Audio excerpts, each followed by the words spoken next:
आपण ऐकत आहात जगद्गुरु तत्वदर्शी संत रामपालजी महाराज यांच्याद्वारे लिखित पुस्तक कबीर परमेश्वर संपूर्ण. विषय: सुलतानीला सारनाम कसे प्राप्त झाले. परमेश्वर कबीरजी एक आश्रम बनवून राहू लागले. जिंदाबाबा नावाने प्रसिद्ध होते. सुलतानीला प्रथम मंत्र दीक्षेच्या काही महिन्यांनंतर सतनामाची म्हणजे 2 अक्षरी मंत्राची दीक्षा देण्यात आली, ज्यामध्ये एक ओम मंत्र तसेच दुसरा उपदेशाच्या वेळी सांगितला जातो. सुलतान अनेक वेळा दर्शनासाठी येत राहिला. सतनामानंतर योग्य झाल्यानंतर दीक्षेमध्ये साधकाला सार शब्द दिला जातो.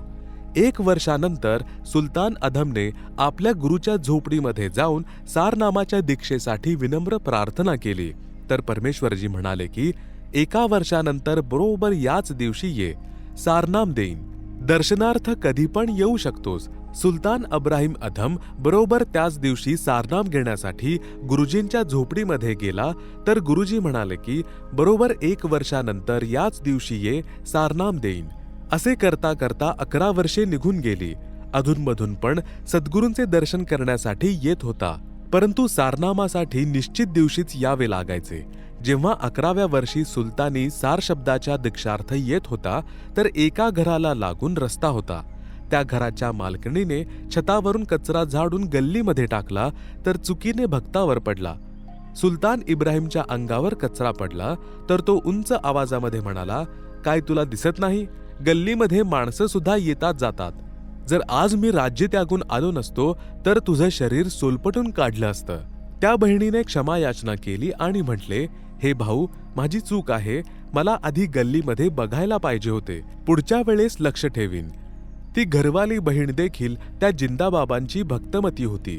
तिने जेव्हा इब्राहिमला आश्रमामध्ये बघितले तर गुरुजींना विचारले, हे गुरुदेव, तो जो भक्त बसलेला आहे एकांतात, काय तो कधी राजा होता?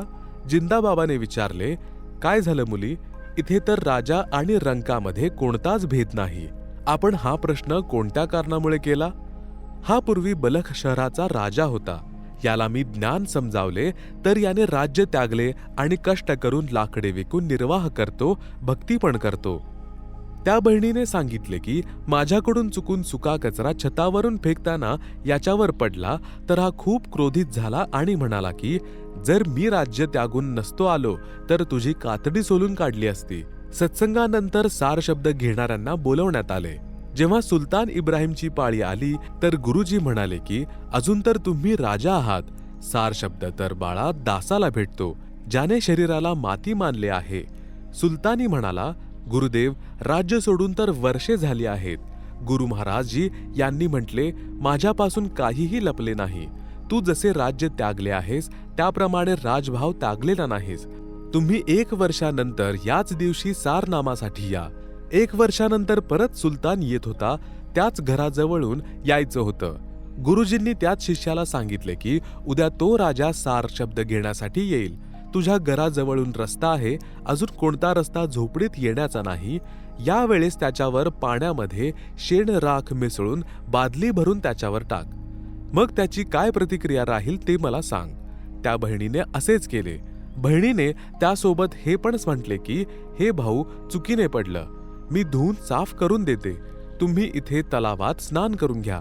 सुलतान म्हणाला की ताई, मातीवर मातीच तर पडली आहे, काही हरकत नाही.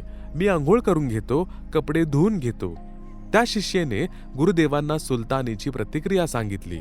तेव्हा त्याला सार शब्द दिला आणि म्हटले, बेटा, आज तू दास बनला आहेस. आता तुझा मोक्ष निश्चित आहे. यामुळे भक्तगणांनी या कथेतून बोध घेतला पाहिजे. सार शब्द प्राप्तीसाठी घाई करू नये. आपल्या आतील सर्व विकारांना सामान्य करा, विवेकाने वागा. मोक्ष निश्चित आहे.